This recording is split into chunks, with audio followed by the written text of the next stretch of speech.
Hey everybody, how's it going? Welcome to another video and welcome also to Iceland. Yes, I am here on the Laugavegur, which is one of the most popular hiking trails here in Iceland.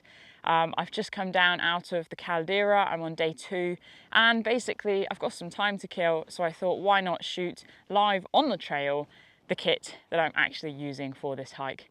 So the hike itself is around 32 miles. You can do it in 2 days or you can do it in 4 days like I am, just to sort of really take your time and soak up the atmosphere. Have to say, I've never walked anywhere like this. It is just phenomenally beautiful and everything you imagine it to be, provided the weather is clear. I did start reasonably early today at just before 7 o'clock because of the weather coming in, and it has come in, but it's not hit me here yet. What is hitting me is the midges, unfortunately. So I'll try and keep this civil and try not to swear too much as they bite my face whilst I'm talking about the stuff that I'm using on the trail. So let's just dive in. I have 4 days worth of kit here in my rucksack. It's all really disorganized, even though it's organized, disorganizedly organized. Does that make sense? I don't know. Not sure. Let's come back to that. Anyway, the reason why is because I am literally on the trail. My campsite is around the corner. It's about 1 kilometer away. And I just thought, well, why not do this live, as I've just said. So I'm using now, the pack I use is this pack, which is the Z-Packs Arc Haul Ultra. I'm pretty sure it is. Not sure if it's that order, but ultimately it is a Z-Packs rucksack. I switched to Z-Packs because, well, basically I got in touch with them about my chronic pain and I was really looking to lighten my load just to see if that would help manage my back pain. And I have to say I've really enjoyed using it, and the fact that I've actually switched across directly from my Osprey Exos, my old Osprey Exos, that says a lot, because I have done hundreds and thousands of miles, thousands, there we go, of miles in my Exos. And this one, I was a bit apprehensive because you know how it is, you grow to your kit, but we've done some good expeditions. We've been working together throughout the winter season and all throughout 2022 so far. Probably done a good 1,000 miles in this one so far, and really enjoying it. I've added a few customizable extras, but if you're interested in actual rucksack review, then that is a separate video. Today we're just talking about the carnage that I have inside of it. So you can see, let's just start with the front pocket basically. So as I've said, I'm doing this trail in 4 days. I have an additional day at the end, weather permitting, to cut across from Thorsmork to Skogar, which basically goes between 2 glaciers, including E15, which is the Eyjafjallajökull something or other volcano that erupted, the same name essentially, in 2010. So there are river crossings on this trip as well that I have to be prepared for. And then of course for me personally, I have all my filming gear. We're just going to see what comes out of this rucksack and hope to make sense of it. So outer pocket then, you've got the stretchy outer pocket, which is something I really like to have.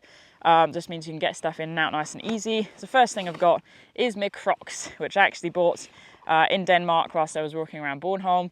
These I've already used once. I used them earlier today for a river crossing. Jeez, was that bracing. It was so cold.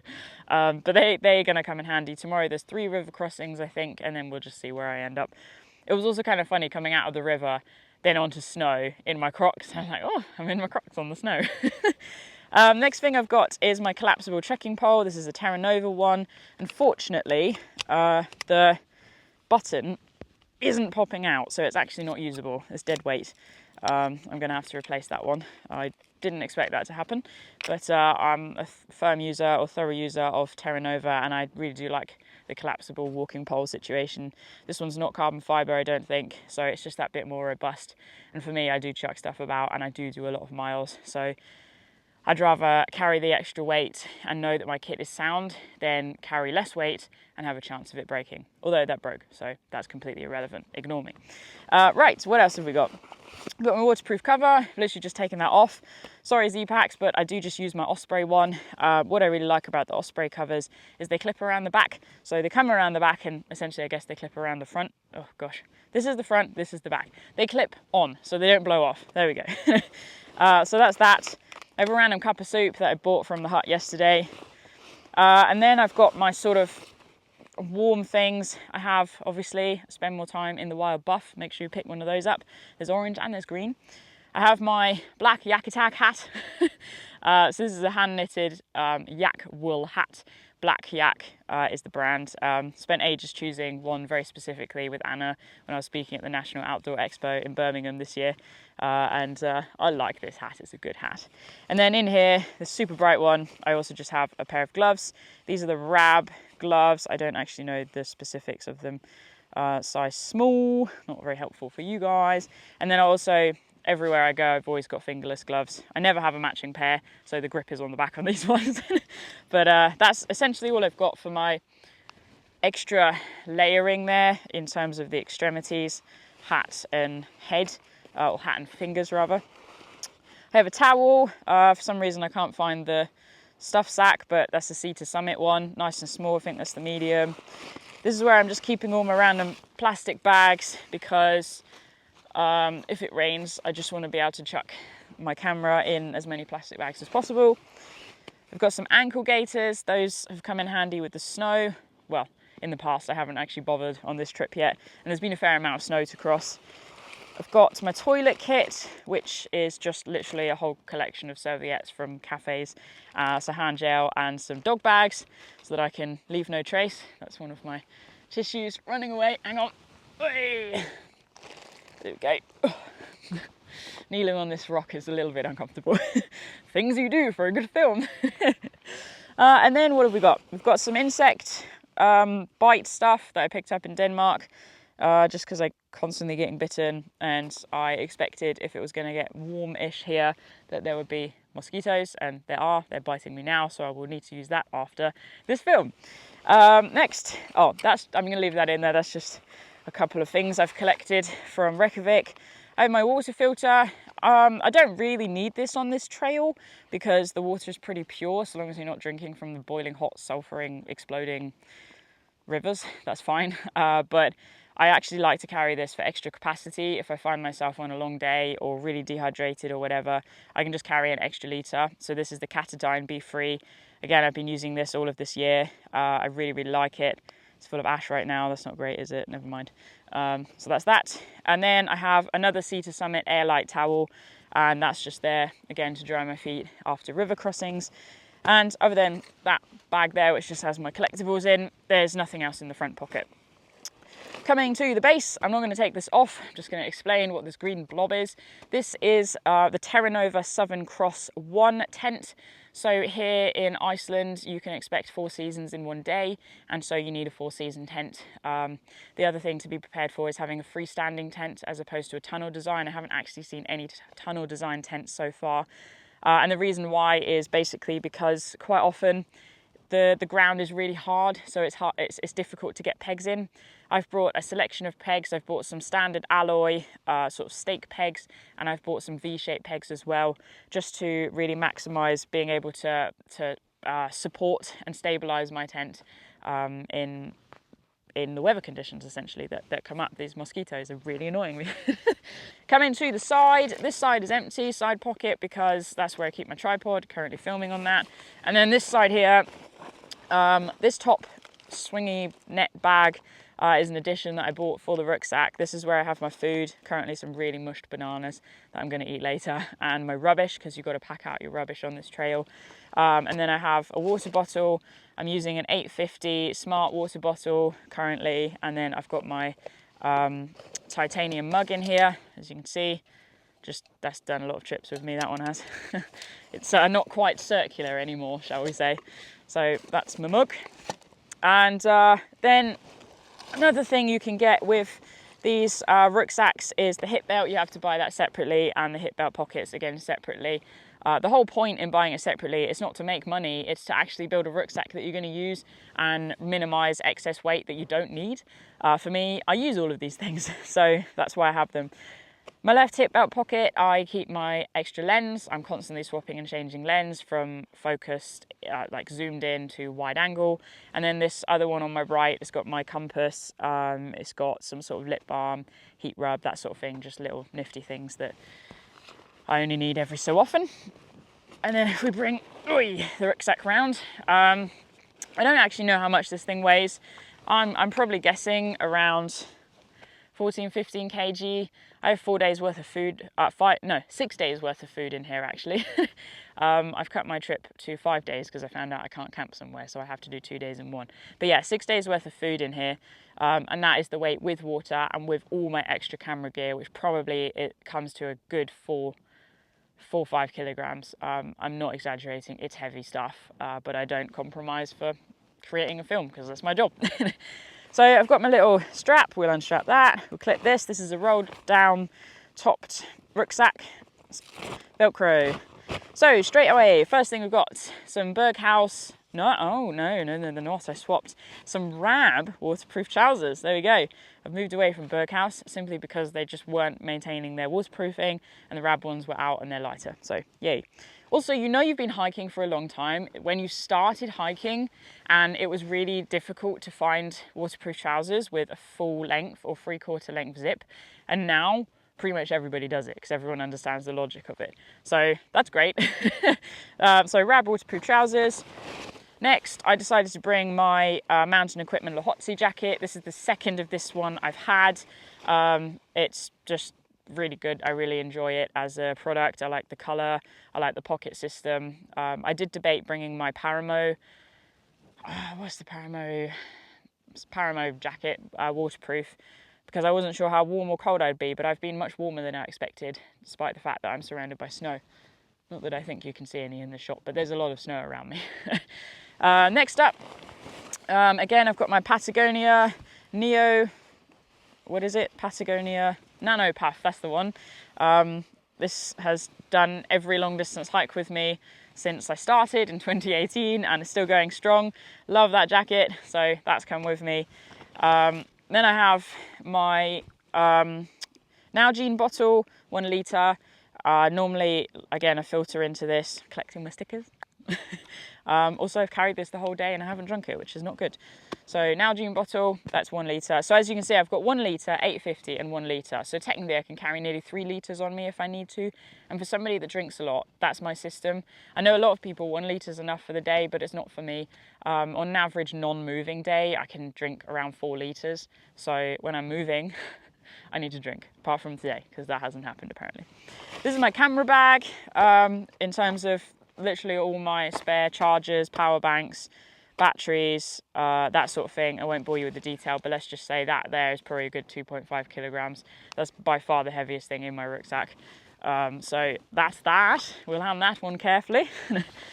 Then this is normally packed away, but I wore it this morning, just briefly whilst I was walking.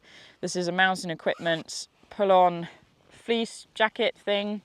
Don't know what's the name of it. Nope, don't know the name of it. Can't remember the name of it. It's yellow, and I bought it for Abbie Bikes Britain, and that's served me very well. I just find it funny because I'm now using a yellow roll mat, a yellow sleeping bag, and a yellow jacket, so everything's yellow. And then when I'm in my Hillyberg tent, it's yellow, so everything's just yellow. But anyway, yellow jacket, and then. Oh, actually, now's a good time to just quickly. So you see my layering system. I have my base layer, which is a Stay Wild t-shirt. Make sure you get one of those if you haven't got one, because they're freaking awesome. Then I can put on the yellow one if I want to, the mountain equipment. Then I can put this one on, which is just a Rab Borealis. Then I can put on my Patagonia, and then I can put on my mountain equipment. So I have a lot of layers here that I'm carrying, and I don't find it excessive at all, given that everybody's sort of walking around in loads of different layers. So that's my layering system for this hike essentially. And then lower body, just don't lose heat in the same way. So I'm wearing my Montane trousers, Montane Terra pants, I think that's what they're called. Geez, I can't remember the names because I'm just not in with the whole kit stuff at the moment. Everything just works, so I haven't bought anything new, so I haven't been researching it. But anyway, the trousers I'm always in, and then obviously the waterproof trousers, so that's my system there. This is my clothes bag, which is kind of nice because I can put my yellow jacket away now, or jumper. So actually, the only sort of excessive things I think I've brought for a change, the first time ever, is actually clothes. I thought there were going to be more hot springs that you could sort of sit in, so I packed a sleeveless top and a pair of shorts so that I could just go in, but I haven't needed them so far. But otherwise, I've got more Montane trousers. These are even lighter. These are my sleeping ones that I use, so that's those. full-length trousers. Then I have mountain equipment, merino wool t-shirt that I sleep in, although I haven't bothered with that yet because I'm too lazy to get changed. Then I have my super cool Africa socks from my girlfriend, with elephants and zebras and giraffes on, and rhinos here. So I wear them in the night just to keep my feet toasty, as though I'm in Africa. Don't know what the Australian accent's about. These are the shorts that I brought, haven't used them yet. Then I've got, oh, this is an important piece of kit. I'm in the land of the midnight sun, so it doesn't get dark. And I tried and tested that because I woke up so many times last night and I was like, oh, it's not dark. So eye mask is a must. So that's that, packed in my clothes bag, so obviously I have to get changed to sleep if I bother to not be lazy. Sleeveless top, that's just the thing. And then some spare socks and pants, one pair of pants, one pair of extra walking socks. And that's my clothes that I've got for this trip. So as I say, the sleeveless top and the shorts are the only excessive thing. But if there does happen to be a bubbling pool of boiling water, then I will sit in it if it's not too boiling, because I don't want to be a lobster, unfortunately. So there we go. Right, let's just pack that up. Some few, I think they're curlews or snipes.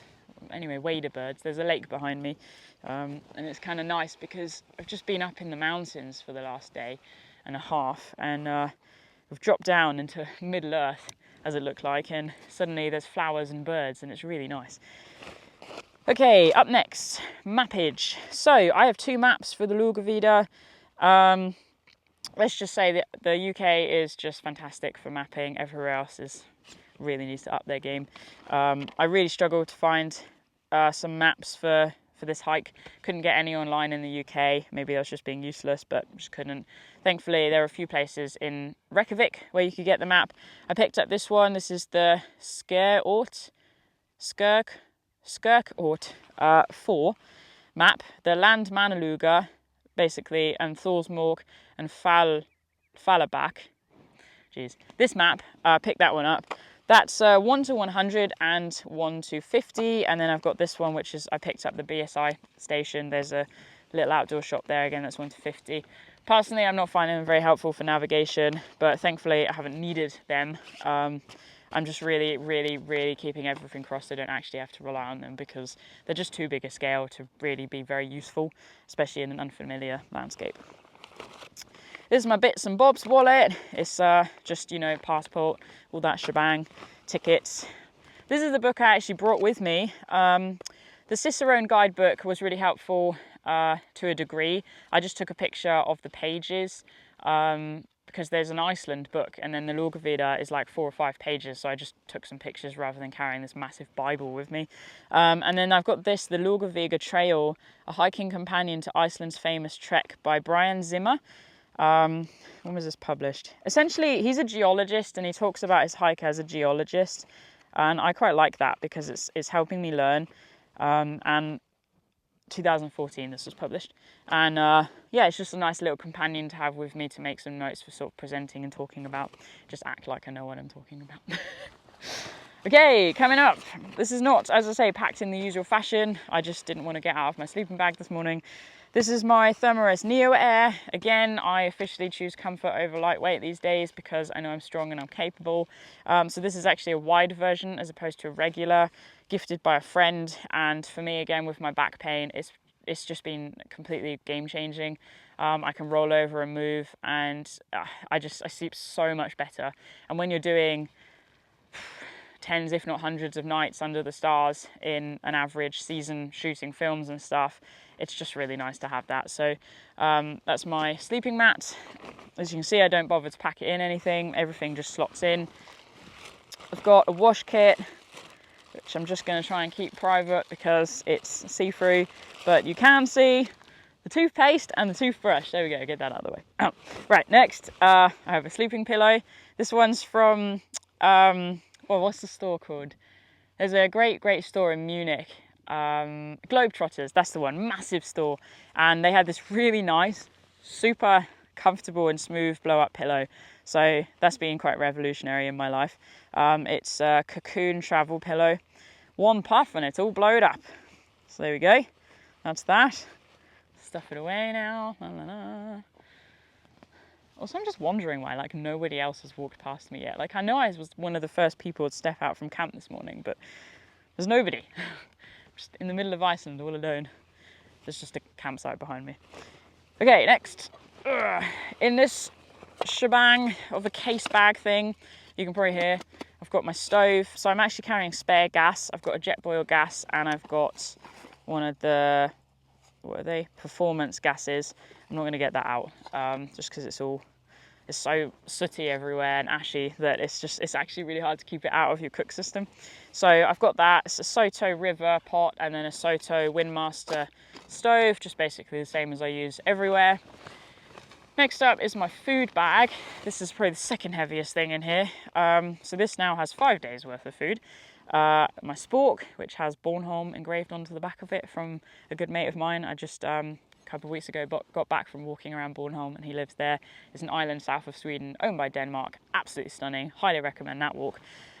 So anyway, coming back to the food rather than the spork, because this is the important stuff. I basically have, I'm not really a breakfast eater, so I did have, until I ate it this morning by accident, a sort of packet of mixed trail mix stuff that I was just going to nibble on every morning, but it turns out one morning and it was gone, but never mind. A couple of squashed bananas, they were supposed to last, but they're now squashed, so I'm going to eat them for lunch. And then I've just got a selection of bars, waffles, because waffles are life. And then in the evening, I currently use Huel a lot, Huel. They are basically a protein shake company, but you can buy big packets of dehydrated food, and essentially I just self-packet those myself into, that was bad English, wasn't it? I put a couple of scoops of those different flavours into a plastic bag, and then I can use that, and it just helps save money. Again, when you're doing this all the time, buying real Termat or Summit to Eat or all these other dehydrated brands, it adds up. You know, they're a good sort of 7 to 15 quid each. And so these basically, I think they come to about £3 a portion, possibly even less. I vaguely remember £1.98. Either way, really, really good value. So that's what I'm currently doing, even if it means you've only got a few flavours to sort of switch between. I'm not complicated in that way. Currently loose for some reason, not sure why, is this random thing full of white powder. I'll say no more. No, this is actually coconut milk but dried. So I use that in my coffee, and I've been experimenting because also in this food bag I've got coffee bags, and they're what I've been using in the mornings. Coffee bags with some coconut milk powder, and oh my gosh, it's revolutionary. I started doing it on the West Highland Way in April, which I walked for a third time, and just makes me very happy. And the other thing is, when you forget your tea bags, which I've now done on 2 trails out of 4 this year, oops, you can just literally mix some more water with this stuff and you actually have a really nice drink. So that's cool. So there we go, that's my coconut milk powder. This dry bag is just sort of, again, bits and bobs. I've got my Garmin InReach Mini, which this is the first trail I've used it on, and so far I'm literally just using it to send a message to my partner each evening, letting her know that I'm safe and I'm at camp, because there's more signal than you'd expect on this trail. We've actually just had a call today, but that's that. Anyway, I know there's none down here. Car keys, personal medication, little knife, earphones, head torch, that's all in there, that sort of thing. Just especially when you haven't got a brain on a rucksack or a sort of top pocket, having a dry bag with all your bits and bobs in is really helpful. Trying not to lose my keys because I do need those back in England. And then last but not least is my sleeping bag. So again, I've taken it out of its actual bag itself and I've just chucked it in a Sea to Summit dry bag. This is an 8-litre one, and the bag itself is a Thermarest bag now. Sorry, I've been swapping and changing between sleeping bags, again trying to get my pack size down as opposed to weight. You can see the yellow of this. This is a Thermarest sleeping bag. During the winter season, I've been using my Rab sleeping bag. What is it? I started with the Rab Neutrino 400, and then I had an event with Rab and they gifted us a Rab, what is it? I've just done a review on it. It's really not good, I can't remember that. I'll pop it written up now with some images. It's a really, really great sleeping bag. Absolutely love it. Really warm, really comfortable. The thing with it is it's just quite bulky, and I just didn't need the bulk for this trip. And so I swapped to my Thermarest one, which is super nice and light and quite pack downable. Also in here, taking up probably a good chunk of the space, is a liner. It's not anything fancy, it's just a cotton one, but does the job for me. And then that's it, folks. That is everything I have. I've talked about the stuff that, that I'm wearing. The other things I carry, I've got my tripod, which is a K&F tripod. And then I've got my Sony A7 Mark III that I shoot on. I've got my GoPro, I've got my camera bag, I've got my back support, they're all over there. And that is it. That is my kit for the Laugavegur 2022. I suppose, what can I say? I don't regret bringing anything other than the shorts and the top, but my trip's not over, so that might prove helpful. And I think, there's a few sort of luxury items in here. You could possibly get away with carrying less food, but why take the chance? The huts don't always have things. As I say, I managed to get a cup of soup, but that's about it. But otherwise, this is pretty basic. It's just your kit's just going to vary depending on the product and the company from which you've bought it.